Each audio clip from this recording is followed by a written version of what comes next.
Hello everyone, this is Sir Amir Khan and today we are continuing electrostatics. Today we will deal with relation between electric field intensity and potential, equipotential surface and properties of equipotential surface. Without wasting any time, let us start with relation between electric field intensity and potential. Now from this diagram, here we are considering that we have 2 points A and B which are very close to each other in the electric field E of a point charge plus Q placed at point O. Now I am considering a charge Q naught which is placed at A. The force acting on this Q naught will be equal to F equals to Q naught into E, where E is the electric field of charge plus Q. If I have to move this test charge from A to point B, I have to do some work. And this work done is given by force into displacement, where dr is the distance between A and B. Now, F vector can be written as Q naught into E vector and dr is a dr vector. Basically, our force is acting in this direction and displacement in the opposite direction. So, angle is 180 degree. So, dw becomes Q naught E dr cos 180 degree, or dw becomes minus Q naught E dr as cos 180 degree is minus 1. If we transpose this Q naught, we get dw upon Q naught is equal to minus E dr. And basically we know that work done upon charge is the potential or potential difference. So dV becomes minus E dr, or we can have it as E equal to minus dV upon dr. Thus, the electric field intensity at a point is equal to the negative gradient of electric potential at that point.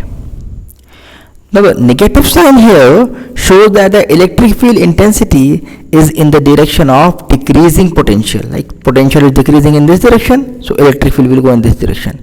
Potential decreasing in this direction, so electric field will go in that direction. SI unit of potential gradient is volt per meter. Next up we have equipotential surface. Any surface on which electric potential due to distribution of charges is same is called equipotential surface.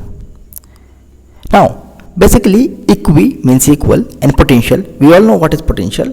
So an equipotential surface is a surface where electric potential is same or equal. The formation of equipotential surface depends on the type of medium and on the amount of charge distribution.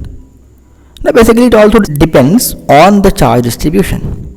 So if we only have a point charge, we see that the equipotential surface are spherical in shape. Just consider that there is a point charge here. So from this point charge, an equipotential surface will be a surface which is a sphere of radius, suppose whatever will be the radius of that radius, correct? So I cannot draw a sphere, we can only have a two-dimensional image, but just think that there is a point source, all the places which are equidistant from it, parallel plate, now a charge is on this entire plate, then what happens, then the equipotential surfaces are like, suppose from in this parallel line, this position I am cutting out, so this is an equipotential surface. Like from this diagram you can see 30 volt, all are at the same potential, 20 volt, all are the same potential, 10 volt, all are the same potential. So these are equipotential surfaces of plane parallel sheets. Okay. If we have two oppositely charged points, then the equipotential surface is something like this. And when the both of them are of the same charge, then the equipotential surface is something like this. So for an isolated charge, the electric potential of a point charge is given by V equals to 1 upon 4 pi epsilon naught Q by R with the potential, the formula for potential. So the radius R determines the potential. The equipotential lines are therefore circular and the sphere centered on charge is equipotential surface. In a constant field, this part, when we have a constant field, for parallel conducting plates, the electric field lines are perpendicular to the plates and the equipotential lines and surface is parallel to the plates. For a similar charge sphere, the shape of electric field potential depends upon the algebraic sum of potential of different points due to each charge. And for an electric dipole, the electric potential of dipole shows mirror symmetry about the center of dipole. They are everywhere perpendicular to electric field. Now see, the mirror symmetry. If I have something like this, a mirror here, this part and this part also are symmetrical. Now we come to properties of equipotential surface. The very first property is that no work is done in moving a test charge from one point to another on an equipotential surface. Just think, like if the potential is same, how can we define work? We know that potential difference is equal to work upon charge. So from here we can have work is equal to potential difference into charge. And when there is no potential difference, because both are at the same potential, so there is no work done. With this assumption we have VB minus VA, which is our potential difference, is equal to WAB upon Q naught. Since A and B are on equipotential surface, so VB is equal to VA or VB minus VA is 0. Therefore, WAB upon Q naught is also 0 or WAB is equal to 0. So we know that there is no work done. Second, the electric field is perpendicular to the element dl of equipotential surface. So means that the electric field is always perpendicular to the equipotential surface. This can also be proved by using E dl is equal to work upon charge, that is potential. Correct. E dl is equal to work upon charge, which is potential.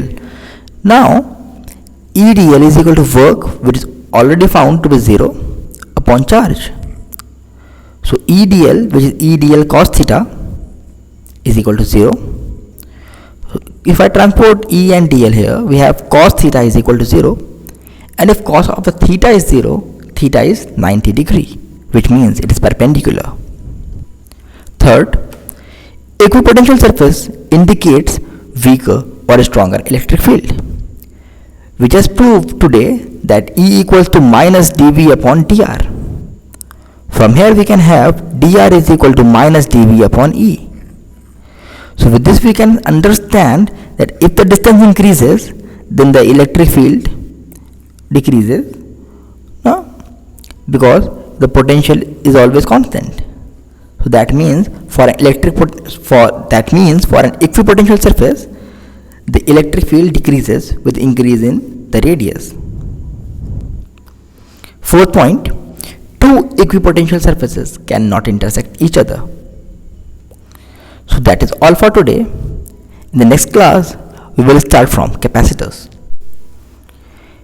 If you have liked our video, please subscribe to our channel, share this video and press the like button. Thank you and have a nice day.